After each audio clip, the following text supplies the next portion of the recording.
Hi everyone, I'm Eglys, Director of Recruiting at TorontoJobs.ca. So today's topic is geared towards hiring managers. I will be talking about best practices and tips when hiring temps and contractors. So when is it a good time to hire a temp? Well, realistically, there may be many cases where hiring a temp will make sense. However, here are some reasons.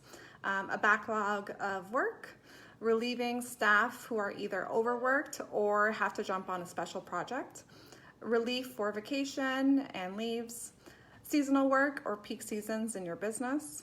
And don't forget, this is a point that I think a lot of us miss sometimes, is that contractors can actually be used for specialized work that not all your employees can do. So sometimes they have a little bit of an edge, I guess, in their qualifications that just make them special for a specific project or a specific time with your company. Okay. When hiring temps through an agency, my biggest advice is when you start off the process to be upfront about your expectations. For example, is there a chance that this contract could be extended? Is there a possibility that it could turn into a permanent position? How long does the person have in order to learn their tasks? Will there be training? So all of these are some things that I think you need to set out, set the standards, and of course discuss with the recruiter ahead of time. The more information the recruiter has, the better, of course, they have a better chance they have of finding you the right person.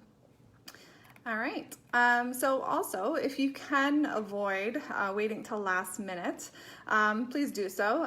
If you can give a recruiter or an agency some heads up, ideally a few weeks, a couple weeks, a week before you need a temp in the door, that would be ideal, especially if you need multiple people on board.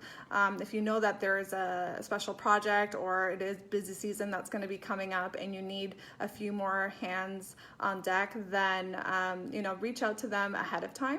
And this, of course, allows the recruiter to screen the best temps for you and avoids things like no-shows, miscommunication on anything, hours, location, pay, or just people who will change their minds last minute because they felt that it was a little bit, wishy-washy. So that's number one. Number two, so ask the agency to handle training if possible. Not all agencies have the capability to do this. However, some do, and I think it will depend, of course, on the job itself, but it could be software training, it could be typing skills, and sometimes it's just testing as well. So I would say training and testing definitely can be accessible through agencies and often isn't brought up when it comes to temps, but could be, why not? Also, when it comes to fees, I recommend not only discussing the bill rate with the agency, but also discussing or disclosing the pay rate that you'll be paying the employee. So there's a couple of reasons I say this. So of course, the first one is because this will ensure that the agency is charging you a fair bill rate. Usually, the bill rates are correlated to the pay rate, and you just want to make sure that it is consistent. Of course, there's always going to be overhead count and everything else, but that you need to consider.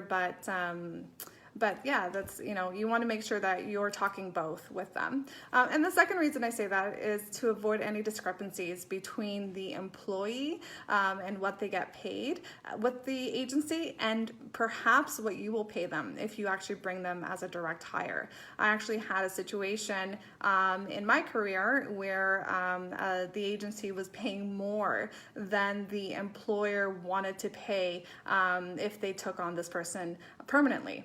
And of course, this wasn't discussed beforehand and became a problem for the employer once they decided that they wanted to hire this person directly. So we want to avoid any of those situations, of course.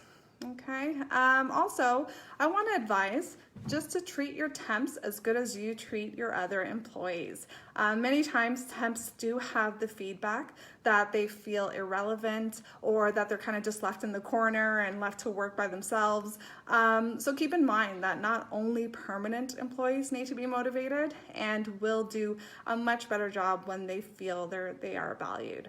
And often, of course, we see temps as just for short term, but keep in mind that this could be long term, or maybe you'll have them back for future projects. So it's always good to keep that in mind and keep a relationship going with them.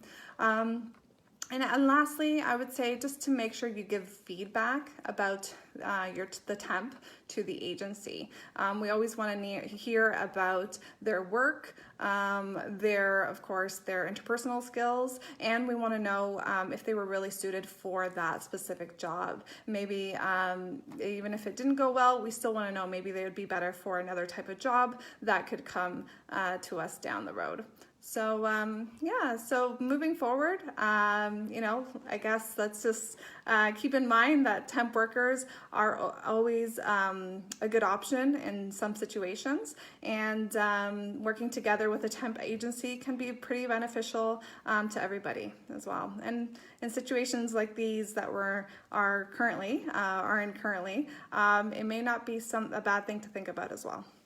All right, that's it for me. Thanks for listening, everyone. Until next time, take care. And if you want to be in touch, feel free to reach out at resumes@TorontoJobs.ca. Thank you very much. Take care, everyone.